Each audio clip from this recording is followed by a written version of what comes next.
So, welcome to Thoughts for Change Makers LinkedIn Live, where we challenge the status quo, elevate performance, and foster exponential growth. So, today, my guest is Hayley Birtles-Eades, founder of beinc. He is a trailblazing Austrian entrepreneur and philanthropist who has transformed early life challenges into a 25-year career in branding and communications, raising over 1 million for vital charitable causes. So, as most of you are getting used to it, I like to ask my guest a quick question on performance. And today with Hayley, I'm going to ask, what is the definition or your perspective on individual performance? What's your take on it? Look, throughout my life and career, I've always, and look, it's something I struggled with early on, was actually comparing myself to others. And I think one of the most important things that you can do in life really is not to compare yourself with others so much, whilst there's value in that too. It really is important to be able to compare yourself against yourself. And that's not as easy as it sounds. It's hard to do, but I'm a big fan of just measuring yourself on what are you getting better against yourself every single day. I think that's what matters. Yes, and I really like that take on, because with the world on social media, it's really easy for people to compare themselves with other people and get into this rabbit hole. So yes, the only person you can compare yourself with is yourself. Are you getting better in some areas compared to your previous, like to your past self? Yeah. Yeah. Everybody's at different stages. Everybody is Yes. at different stages in life. So it's all well and good, because I think we are that's the way that we're built, right? So 4-year courses, 7 steps to success. That's kind of like the way that we're traditionally wired. So there really is no recipe. It's 3 steps forward, 2 steps back, a side shuffle. And the only thing that you can really compare that to is how you're performing yourself, and making sure that you're being a good human being and that your intention is good. It's what matters. And on that one, where kindness come from? Because that's kind of the title, and seems like kindness in business is something that you're keen to share a bit more. What's your take on this one? Yeah, I'm a big fan of, if you can, you should. And if you, I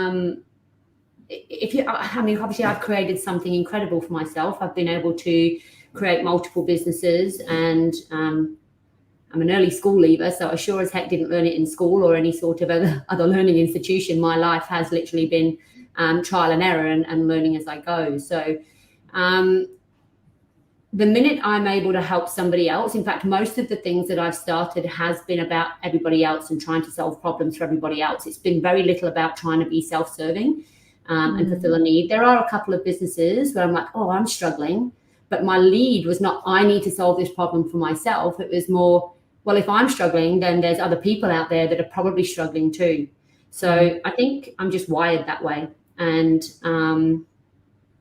kindness has always been at the forefront of everything that I do, literally everything I do.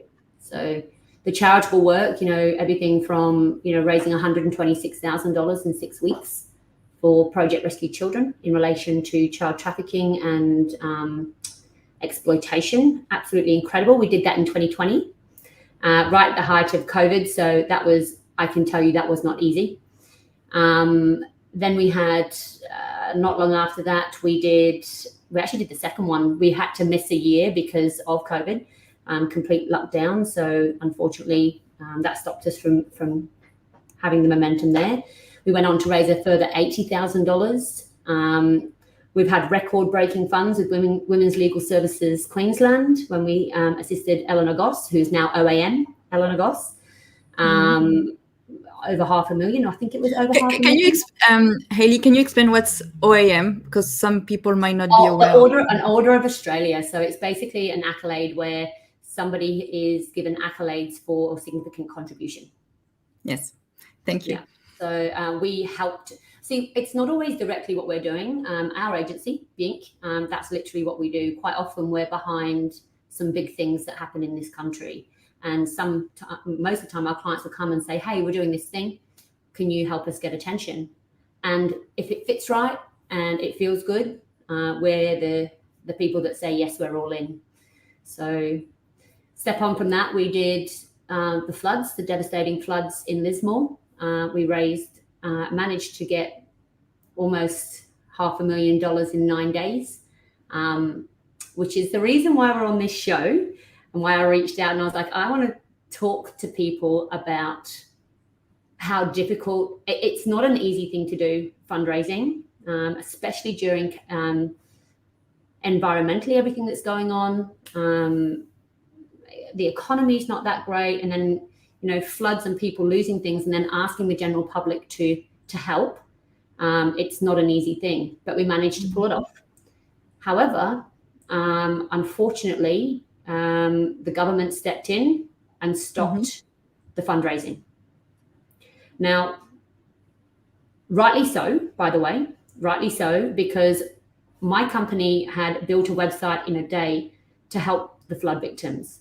There was 2 people on the ground that were trying to raise funds directly, so that it was belly to belly. Do you know what belly to belly means? It's like peer to peer. Yeah. Right.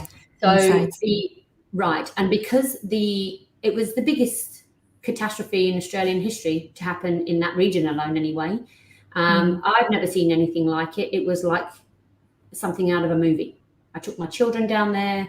We did incredible work. I dedicated my entire team, opened up my office to receive donations. I sent out the bat signal. So the reason we're professional attention seekers is because of our strong network, my personal strong network over 25 years. I asked everybody who was anybody to help. And so I literally sent up the bat signal and I was like, we need help. We're going under. It's not good. So we did that, and I managed to raise so much money in a very short space of time. And with that, unfortunately, you get trolled. You get a lot of trolls, and that's okay, because there are also a lot of bad people doing a lot of bad things in a crisis. However, that was not the case with us. But if you can believe it, I actually got charged with assisting somebody with raising funds, because the lady that started the fundraiser didn't have a license. A license for? I know, that's what we said. A license to raise funds. And it's because it wasn't a registered charity. Okay. And that's why I'm saying with good reason. So the government did step in, and rightly so, not because the charity was doing anything bad. There was no accusations or anything of misappropriation of funds. It was purely because they didn't have a sanction. So heartbreaking, because the government could have issued a 24-hour sanction, but they chose not to do that. They chose to shut the whole operation down. And it's really, really sad. So we had to go through the court process. Ultimately, I had to plead guilty, which is horrendous, Lizon. Like I've dedicated my life to philanthropic endeavors, and I'm there doing what I can. I didn't receive any money. That's not my role. It never is. And actually every single thing that we've been involved in philanthropically, I've never taken $1, not $1. I haven't put in any invoices. I've received nothing for it, because I think that that's what true philanthropy should be. You shouldn't be receiving. If you're in a position to give and you have the capacity to give, that's what you should be doing. It shouldn't be a reduced amount. You shouldn't be getting any kickbacks. It should just be giving because you can.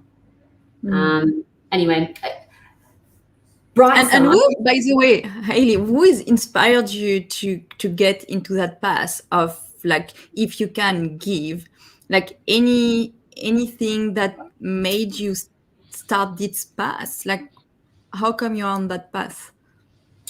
My childhood was not the greatest. I love my parents. I love my mum. They're still here. So I love my mum. I love my dad. But we were exposed to things that we shouldn't have been. Like, I mean, I'm a 70s child. So I was born in 1978, 80s child, really. And my parents had to work. And so they would have to go out and kind of like, we'd just be left to our own devices, really, and have to kind of like fight for our own. Come home from school and we'd be outside climbing trees and just kind of doing our own thing, and then we would come home. But because of that, we were exposed to a multitude of bad things, if that makes sense, without kind of putting any triggers in here. So I've had a really tough childhood. You know, my parents weren't that kind to each other. There was lots of dramas growing up. And I think as a child, I was very insular.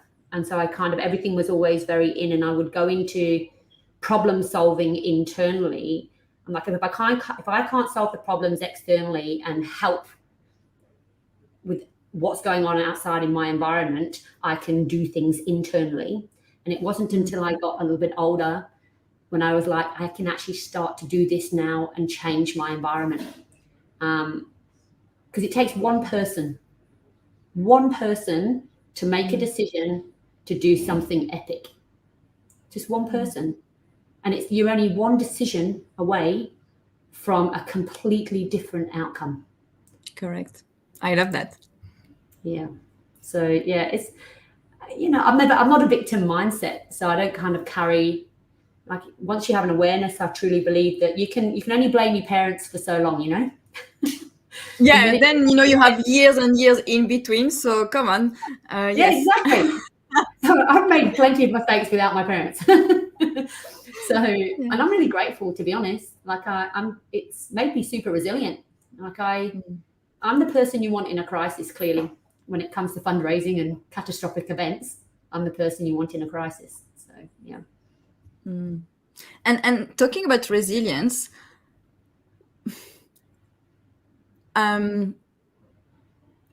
what are the key components that build this resilience over time? Like, what are those concepts that underline this resilience that now you feel like you've been going through and Yeah, it's a good question. I was on another podcast recently, and the way that I described it is having a healthy amount of childhood trauma.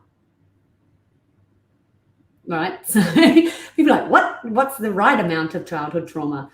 And actually, statistically, this is something that other people have actually spoken about, but statistically, when people have the right, not too much childhood trauma where it completely breaks people and they become non-functional members of society, you have the right amount that makes you tough enough, and you've already gone through like massive amounts of pain that makes you give something a go, or stand up before somebody else, or use your voice when you really want to just shrink away.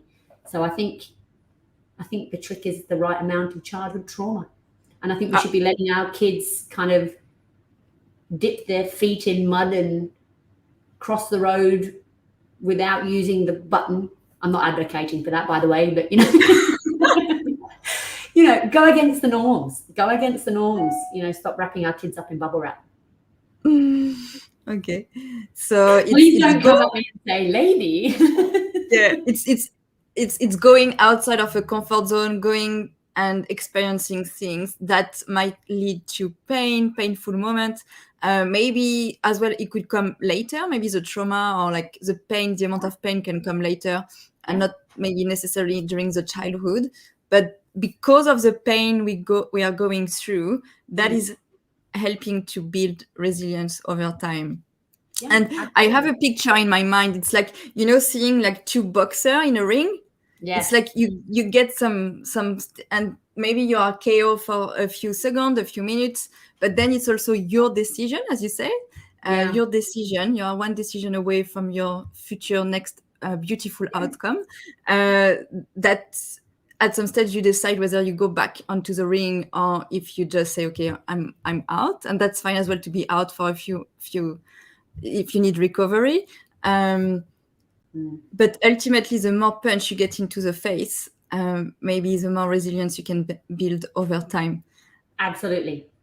I love it.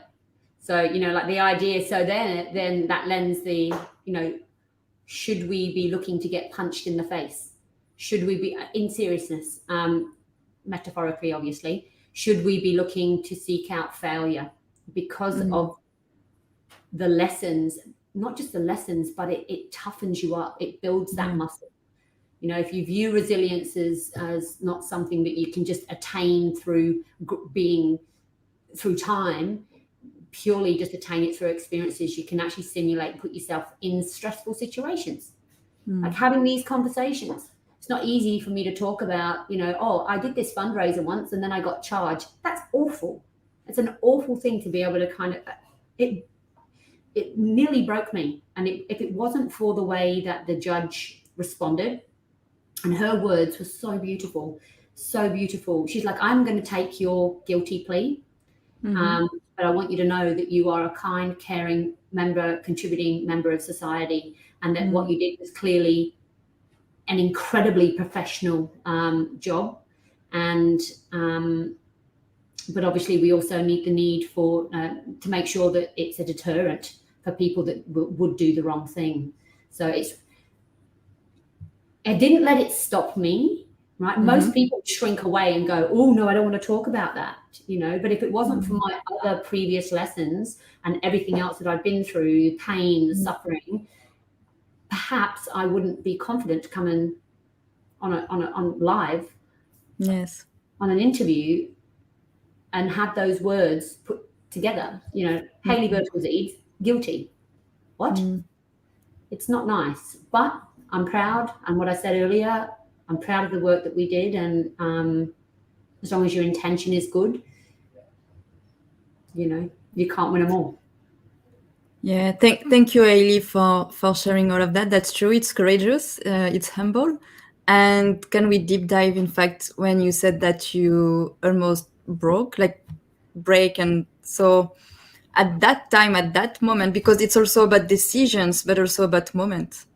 What happened? What was your thought process to say, okay, and then I'm still gonna move forward, or I'm gonna share that out with the world, like what, and not to break? Because I'm really authentically myself. I got myself into that situation through just pure wearing my heart. Like I got fearless tattooed on my wrist. I push forward. I'm always wearing my heart on my sleeve, and I check in with myself. Is this the right thing to do? Am I helping other people? I'm not helping myself. This is purely about other people. I check in with myself, and then you have to do it, because I'm a good human being, or I choose to live or be as good as I possibly can. I'm not perfect by any stretch of the imagination. And no one is perfect, by the way. I'm just putting that out there. Yes. And it's an illusion. And I actually let people see that. I want people to know that you can make judgments, you know, your judgment. I could make an error in judgment, and I could do something, and inadvertently, in my hurry and my urgency to get something done, there's certain things I should have done so that we wouldn't have been, and we could have, that $500,000 could have turned into 25 million, 100 million, who knows? But if we could have done 500,000 in 9 days, imagine what we could have done if we had thought, again, how do you think in the middle of a catastrophic flood, knee deep in mud, you know, it was an urgent situation. So if I had my time again, I probably would have done things differently. In fact, I definitely would have done things differently. I would have made it my business to check in with the authorities to make sure that what we were doing was lawful and legal. But what's really great news is the money, we got $125,000 out to the community before the government seized the rest of the funds. And the government assured us that that they are going to make sure that the rest of the funds make it to the charity for which it was intended. Okay. So, and that's all that you can ask for. What else can you ask for? So I just hope and pray that they do get the funds to the people that need it most. And what you're highlighting here, it's kind of like a balance between taking action and thinking in front of urgency, like emergency, urgency. It's critical. And that's right. Sometimes we can make shortcuts, but we are maybe not aware of them, and we have blind spots because we really want to help, and we know that it's now. It's and sometimes I'm gonna put that out there, but sometimes you have bureaucracy that is slowing things down, and there are consequences because of maybe some processes that can be too slow, that are not created for this type of event. Or agile. Look, I think the issue was I was being a humaning. I was just humaning, help needed. Right, get the kids in the car. We drove. We did more than just fundraise. We drove. It's insane what we managed to do in 9 days. We documented it. There's a lot of footage that we captured along the way. It's actually mind blowing. But then the bureaucratic side of things, that's not human. That's not being human. It's quite literally the opposite.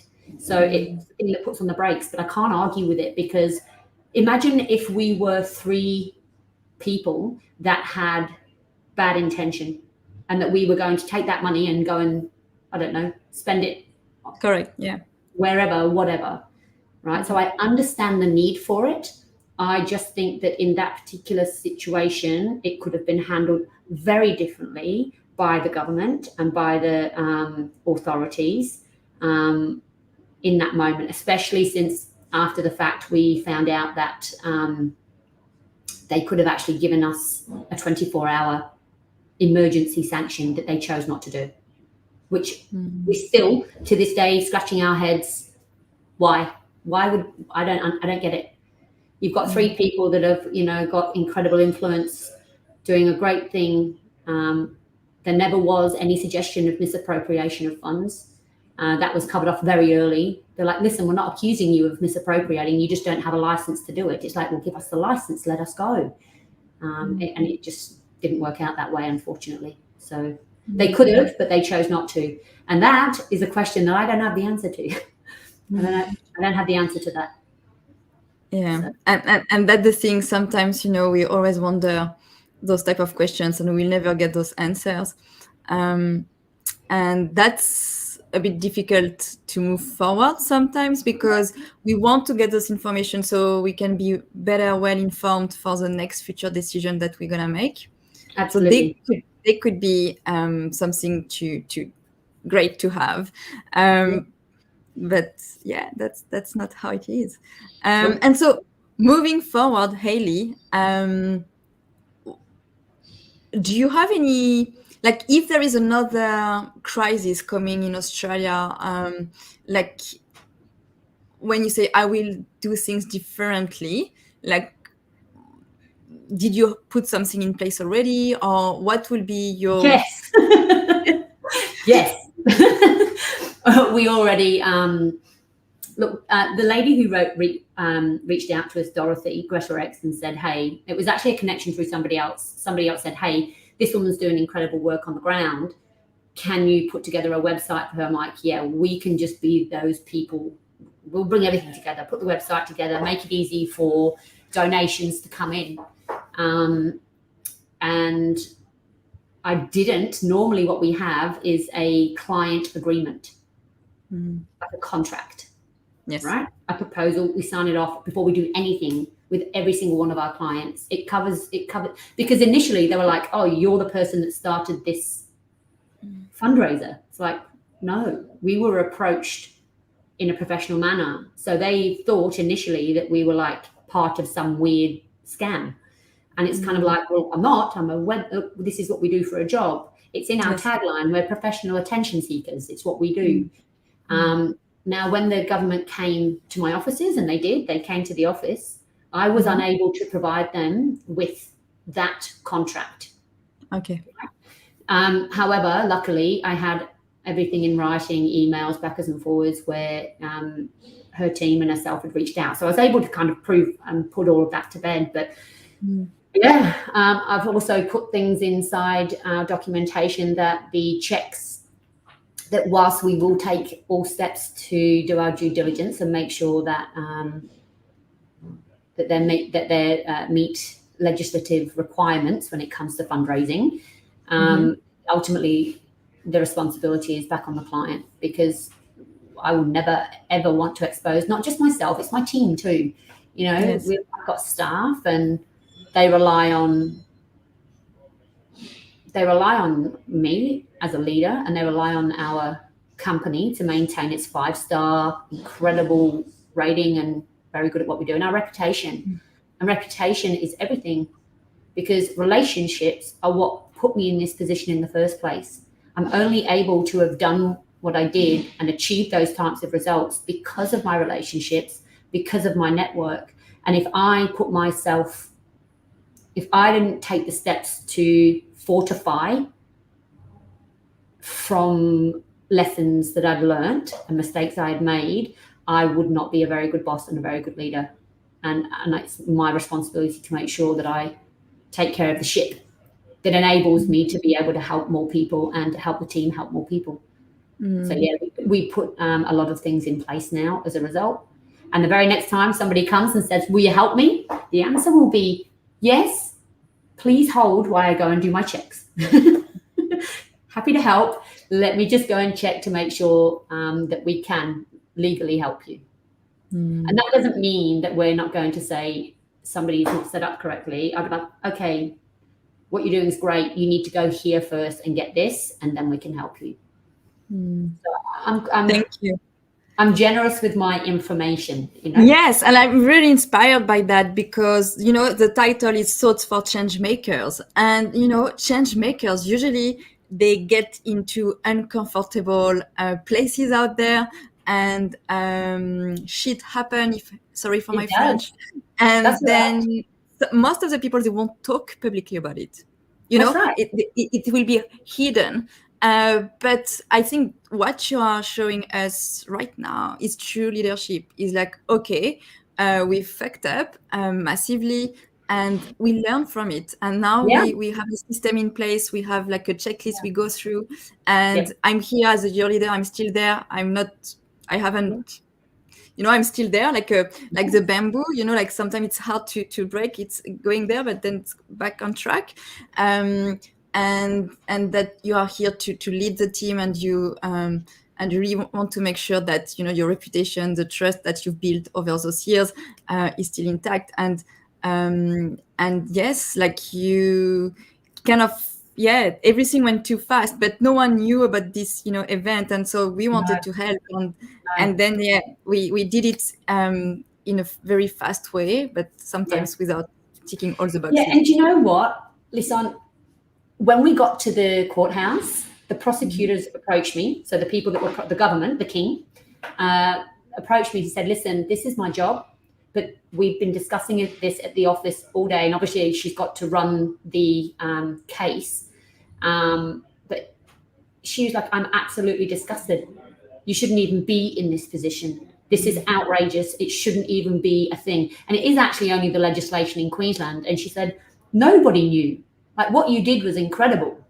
But now you're being charged because, I don't know, somebody got a bee in their bonnet and decided just to stop it. So, yeah, I am very generous with my information. And sometimes I do put my foot in my mouth. In fact, I put my foot in my mouth more than I don't. And I'm okay with that. P.S. We're about to start. I haven't even got it here. Anyway, we're about to start our own podcast show. So I did a podcast a long time ago at the beginning of COVID called Obsessed Hub. It was incredibly successful. It was actually so good. I think we interviewed something like 300 people in a really short space of time. It was like 12 months or something ridiculous. That's a lot of interviews. And so we've only just this office used to be my podcast studio, but we've got the other office now set up as the studio. And we are entering the world again, and we're calling ourselves the Good Shit Show. Because sometimes you do good shit, and sometimes it's just a complete shit show. And I want to talk about all of it. I want to talk about the good stuff, the good shit, the bad shit, and everything in between, and be okay with conversations and showing people, hopefully, that it's okay. It's okay to talk about the shit that hits the fan. Yeah, because by doing that, we are sharing some wisdom to younger generations or even similar generation that can fast track their own success. Absolutely. I'm so grateful to live in a world where we can access information so fast and learn so quick about a lot of things that like few hundred years ago was not possible.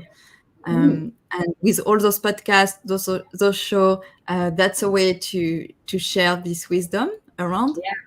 And break away from the shame, because I think that's a big thing that stops people from wanting to share their experiences, that feeling of shame. Oh, look, I've messed up, I've not done the right thing, or what are people going to think of me?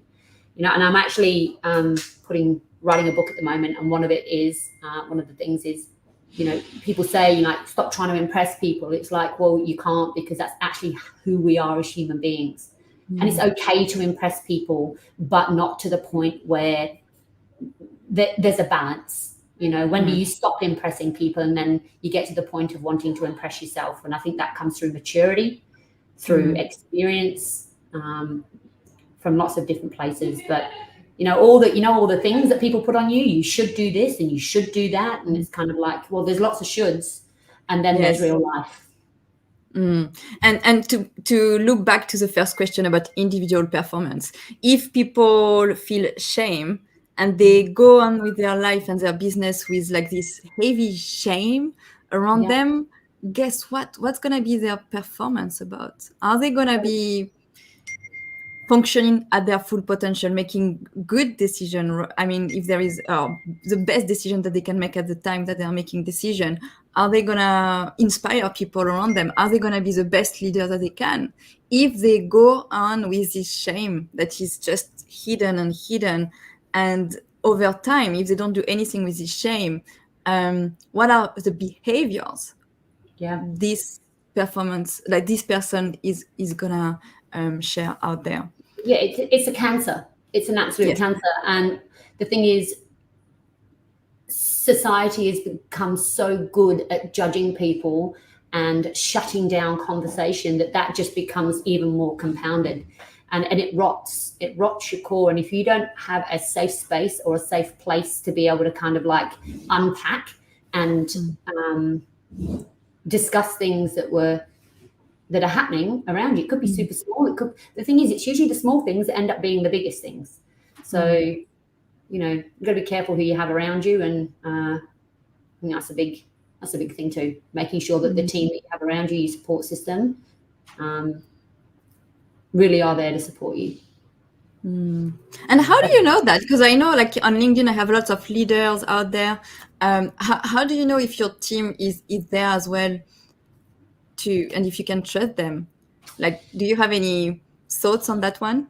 Well, first of all, your gut instinct is huge, and it's not used enough. It comes down to lots of people like metrics and do disc profiling and everything else and pick the right person. But, team culture is everything. Leaders know, managers know when something's not right. They know when a staff member's not pulling their weight. You just know. And the thing about hire fast, fire faster, not always the case. It depends on are you a small business? Are you a massive business? They come with different mindsets, and it's not that easy. And people don't understand that. Staff are, and it's hard for small business because we rely on our staff and our team to make a machine work. And, you get, especially with the demographics that are coming through, the younger demographics, they come with a sense of entitlement. So it's really kind of, and I say rightly so, because that's the way that they've been brought up. They've been told that they have all of these things and these stuff, and it's kind of like the equilibrium has shifted, from at one time workers and potentially employers were taking advantage of employees. But I really do feel now the equilibrium has shifted, and there isn't enough support for business. There's plenty for the employees to kind of like, you've got fair work, etc. But for small businesses, you've got to you pay through the nose for high quality training, bloody employ sure, all these different things that you have to pay for to get assistance with your team. And if you need someone, you need a team leader or team building, you have to pay for that too. There really is very little for small business to help with that way of thinking. I know that's a really long-winded way of saying it. Go with your gut. If something's not right, pull them in, have a real conversation. Do your warnings, go through your processes and whatever have you, but that doesn't instill confidence at all. You've got to be able to foster real conversations with your team. And if in that moment you feel that sinking feeling, or you're like, oh God, that is not good, then you know the answer. You should take the steps, not just to get them out of your business, but they're probably having a bad time too, In fact, it's likely they're having a bad time if they're not doing the right thing, they're not showing up, they're not, contributing in the way that they need to contribute. Perhaps you need to let people go for that. It's not always about what the company needs. It's vice versa. It's hard. It's really hard. I can't say too much. I don't want to get sued. That's what it's like. People are dancing around on eggshells. I'm like, I want to say things and I want to be like, stop. Just sometimes. But I'm totally with you, Hayley, on that one as well. Sometimes I'm not sure which word I'm using, which expression is okay to use anymore, and how to write things. I'm always overthinking. I'm highlighting it out there, but the word that I'm using, the expression I'm using, and how I share my thoughts out there, because I know that things can be interpreted in some way more than others, and so on. But I feel that we need to breathe on that one a bit. It's like, okay, we are human, we express ourselves on how we express ourselves. Maybe wordings are not correct, but I think if the concept is shared in a way that is understandable for everyone, then it's about as well maybe to the receiver and to filter a bit the information that they receive and to analyze it. I think we've lost our way a bit. And I use this as an example because in my office, I've got all sorts of different people that share all sorts of different views, right? So we've got, left, right, and in the middle. So we are, and I'm really proud of our team, we're a great example of having completely different views, being able to discuss it, and then carry on with our lives. It's great. It really is. Yes. We are a living, breathing example of completely polar views. I love and respect that person, but I name names. I love and respect that person for being able to stand and have a conversation and share his thoughts and feelings with me without being rude, without being judgmental, without being aggressively over-opinionated. And I think that's where we're at the moment in society, is like people are all so quickly offended based on a thought or whatever is trending at the time. You can have a conversation. Someone can say, well, I like red. Well, I don't like red. Red makes me feel this and it makes me feel that. Well, that's great. But I love red and these are the reasons why. And if you can get to an understanding of why somebody actually feels connected to red or that particular thing, I think that's where you can find common ground. It's in the feeling. You both can agree that you have a beautiful, strong connection or a beautiful, strong feeling about the same thing, but in a different way. I think that's where we can find common ground, because it's been very difficult in the last 3-4 years. Lots of kind of camps on one side, the other side, and everything in between. And I think we just all need to love and respect each other, and it's okay to have opinions. It's okay. It's okay. Yeah. You don't need to get that offended. Like we all come from different eras. There's a time where I didn't grow up like this. I grew up in the 90s where we were like living our best lives. It wasn't, so guarded. So yeah, it's tricky. Even finishing up that as a statement, I'm like, whoop. So funny.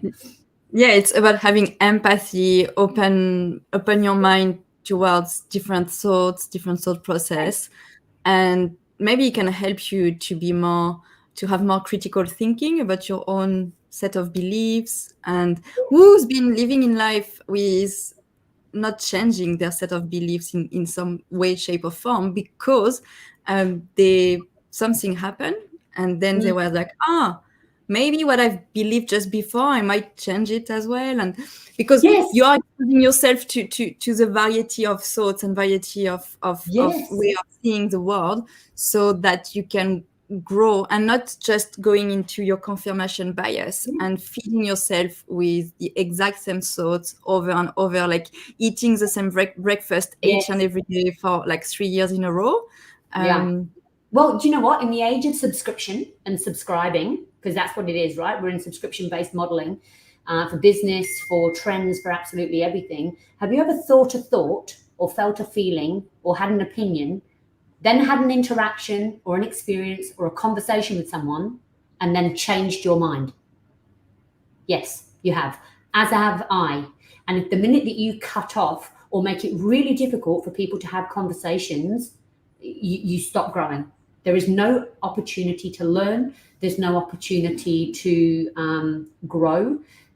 There's no opportunity to find a middle ground, because, you know, I think that's just, I mean, it's mind blowing for me. Like I have the capacity to think one thought, and then I can change it. I could literally have a conversation with you right now and say, this is my opinion. And then I could go in there and have a conversation, and they say, yeah, but blah, blah, blah. I'm like, oh yeah. Actually, I've really never thought of it like that before. You're right. And I'm actually going to take that on board, or I'm not. But thank you very much for sharing that. I vibe with it. I understand and I respect your energy and your intention, but it's not for me. Yeah. Why are people so desperate? Like, you must think like me and I must think like you. Yeah, it's dividing. We are dividing instead of having this common ground, as you mentioned. Yeah, we can. It's okay to not agree. Do you know, I was actually, there was a post that happened on Facebook, and a friend of mine is actually quite a well-known actor and director. He made a post, and so I shared something, and then he came back with all this information. I said, you know what, thank you so much for sharing all that. I really appreciate it. And I'm just having an opinion, as are you. And, you know, I hope everything else in your life is going really, really well. Maybe we should catch up soon. Kiss, kiss. And he was like, no response. I was like, love heart emoji. And he's like, it's like, yeah, in that moment, that's how you should deal with it. Love is very powerful. Yeah. Anyway. Thank you, Hayley. So I think we are coming to an end. Is there any additional thoughts on how people can reach out to you? What's the best way? Is it Facebook, LinkedIn? Yeah. Like, all sorts of places. If people want to reach out to me and they even just want to pick my brain or like find out more about what we do, yeah, we've got a website, which is beinc.com.au, BEINC. I'm on Facebook, I'm on LinkedIn, I'm on TikTok. There is a warning. I may or may not be really controversial over there. But yeah, so I'm in all places and spaces. So I appreciate you asking that. Thank you. Thank you. So thank you for tuning in on this LinkedIn live show, and stay tuned for the next guest. Bye for now.